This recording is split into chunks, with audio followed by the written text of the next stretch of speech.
রবির সকালে ফের দুর্ঘটনার কবলে ট্রেন। বিস্ফোরণের পর মুহূর্তে আগুনে পড়ে ছারখার ট্রেনের একাধিক বগি। ঠিক কি ঘটেছিল? লাইনচ্যুত হওয়ার সঙ্গে সঙ্গে ট্রেনে আগুন ধরে যায়, পুড়ে খাক 5 বগি। ঘটনার জেরে ওই লাইনে আপাতত ট্রেন চলাচল বন্ধ রয়েছে। আগুনের লেলিহান শিখা আকাশের কয়েক ফুট ওপর পর্যন্ত উঠতে দেখা যায়। দুর্ঘটনার জেরে 8টি এক্সপ্রেস ট্রেন বাতিল করা হয়েছে। যাত্রীদের সুবিধার্থে চালু করা হয়েছে হেল্পলাইন নম্বর। তামিলনাড়ুতে ঘটে গেল ভয়াবহ অগ্নিকাণ্ডের ঘটনা। রবিবার ভোরে তিরুভাল্লুরের কাছে একটি মালবাহী ট্রেনে ডিজেলের ট্যাঙ্কারে হঠাৎ আগুন ধরে যায়। সূত্রের খবর, 45টি ট্যাঙ্কারের ডিজেল বহনকারী মালবাহী ট্রেনটি চেন্নাইয়ের এন্নোর ছেড়ে মুম্বাইয়ের দিকে যাচ্ছিল। আজ রবিবার ভোর 5টা নাগাদ তিরুভাল্লুরের কাছে এগাত্তুর এলাকায় ট্রেনটি আসার পরেই একটি ট্যাঙ্কারে হঠাৎ আগুন লাগে। দমকলের কর্মীরা এবং উদ্ধারকারী দল ঘটনাস্থলে পৌঁছে পরিস্থিতি নিয়ন্ত্রণে আনার চেষ্টা করে। তবে তেলের ট্যাঙ্কার হওয়ায় তা নেভাতে যথেষ্ট বেগ পেতে হয়েছে। অগ্নিকাণ্ডের ঘটনায় চেন্নাই আরাকোনাম রুটে ট্রেন পরিষেবা ব্যাহত হয়েছে।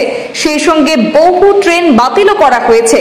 যদিও এখনো পর্যন্ত কোনো হতাহতের খবর পাওয়া যায়নি।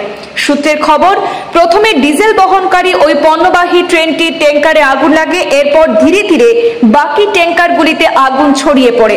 একের পর এক ট্যাঙ্কারে দাউ দাউ করে জ্বলতে থাকে আগুন। আগুন লাগার পরেই চারপাশে এলাকায় আতঙ্কের সৃষ্টি হয়। মুহূর্তের মধ্যে গোটা এলাকা ঘন কালো ধোঁয়ায় ঢেকে যায়। রেলের কর্তারা জানিয়েছেন, আগুন লাগার কারণে আশপাশের এলাকায় কোনো ক্ষতি হয়নি। যেহেতু ডিজেল ভর্তি ট্যাঙ্কার ছিল, তাই আগুন নিয়ন্ত্রণ আনতে কিছুটা বেগ পেতে হয়েছে। অগ্নিকাণ্ডের পরে চেন্নাই আরাকোনাম অংশে ট্রেন চলাচল সাময়িকভাবে ব্যাহত হয়ে পড়ে। এর জন্য বেশ কয়েকটি যাত্রীবাহী এবং মালবাহী ট্রেনকে অন্য পথে ঘুরিয়ে দেওয়া হয়। আর এর জেরে 8টি এক্সপ্রেস ট্রেন বাতিল করা হয়। 5টি এক্সপ্রেস ট্রেনকে অন্য পথে ঘুরিয়ে দেওয়া হয়েছে। দ্রুত ট্রেন চলাচল স্বাভাবিক করার কাজ শুরু হয়েছে। সেখানে যাত্রীদের জন্য হেল্পলাইন নম্বর চালু করা হয়েছে। সেই সব হেল্পলাইন নম্বরগুলি হচ্ছে 04425354151 এবং 04424354995।